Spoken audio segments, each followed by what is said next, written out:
I worked at a local pizza shop in my mid-20s. It was just a small place that did deliveries and had a few tables inside for dining in. In all honesty, the food wasn't that great.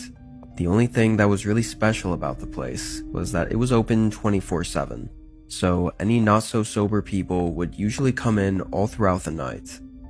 I often worked alone, but I didn't mind it. Actually, I preferred it. None of the food was hard to make, and whenever it was slow, I could usually do whatever I wanted while waiting around. This night was no different than any other, at least to start. I headed in at 9 p.m. and took over for the day manager.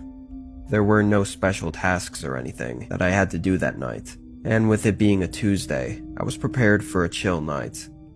I prepped some of the workstations in the back and just waited for any orders to come through. I got a few customers in the next couple hours, but then it went radio silent. No walk-ins or calls. I pretty much sat on a chair in the back of the kitchen and scrolled on my phone the whole time. But around 1 a.m., I heard the bell by the door ring, which happened every time someone opened the door. I got up and walked to the front where the counter was, but I stopped as soon as I could see the main room. Nobody was in there. I stood in place and looked side to side, but there wasn't anyone at all. A short smile broke across my face as I walked further up and quadruple checked that nobody came in. I found it funny, like I must have been so used to hearing that sound all night long that my brain was playing tricks on me now. Being sure it was nothing, I went back to my chair in the kitchen. I really didn't think about it at all after that. For the next 15 minutes, there were still no calls or customers, until I heard the bell ring again. This time, I wasn't even watching a video when it happened, so I knew I actually heard it. I got up and walked into the main room, but stopped in confusion again. Nobody was in there. After a second, I walked up to the front door and opened it, sticking my head outside and looking up and down the sidewalk that went along the building. There was nobody out there, not even any cars in the parking lot. I wouldn't say I was really scared or creeped out, but more so just really confused. I messed around with the door for a little bit, trying to see if it would ring without opening, but it didn't seem to. This was really weird, but I didn't know what else to do about it. I stayed up front for a while, at least 30 minutes, waiting for the door to ring again, but it never did, so I went back to the kitchen. It was between 2 and 3 a.m., which was always the slowest time of the night. Unsurprisingly, once I was in the back again, only a few minutes went by before the door rang again. This time, I stayed sitting and listened for anyone. I didn't hear anything, but just to be safe, I called out, "Hello? Is someone out there?" I got no response. I figured it was just the door doing whatever the hell it was doing, so I just ignored it and stayed back and continued on my phone. Somehow, there wasn't a single customer for a whole hour after that, so basically the past 3 hours were completely dead. It was 4 a.m., so for my last hour, I had to start prepping everything for the next shift. I got up and went to the front. I started counting the register from the few orders I had at the beginning of my shift, but while I was there, I felt strange. Something just felt off. I kept looking up at the empty room ahead of me and back at the kitchen behind me, feeling like I was being watched or something. I thought it was just the unusual nature of the night I was having, with the door and everything. I was just thankful my shift was over soon. Another couple minutes went by when I suddenly heard a thump on the floor behind me.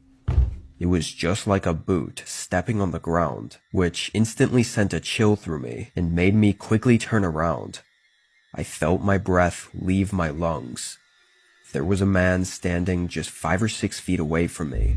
He had all black, ripped up clothes and a hoodie draping over his face, stopping just above his eyes. His eyes were bloodshot and hollow. I don't know if he was drunk or high or what, but he clearly wasn't sane right now. Then I saw his left hand was holding a knife. His knuckles were white from how tightly he was clenching it. I stayed motionless, trying not to escalate anything, but after several seconds of him not making a move and just staring at me, I decided to speak. "Hey, listen, you can have the cash from the register. I won't say anything. Please just let me go," I said, trying to say anything I could to get out of this. He just stood there though, still clenching the knife and having that 1,000-yard stare. Honestly, I think I was even more terrified because he clearly wasn't some normal guy. There was no predicting what he might do.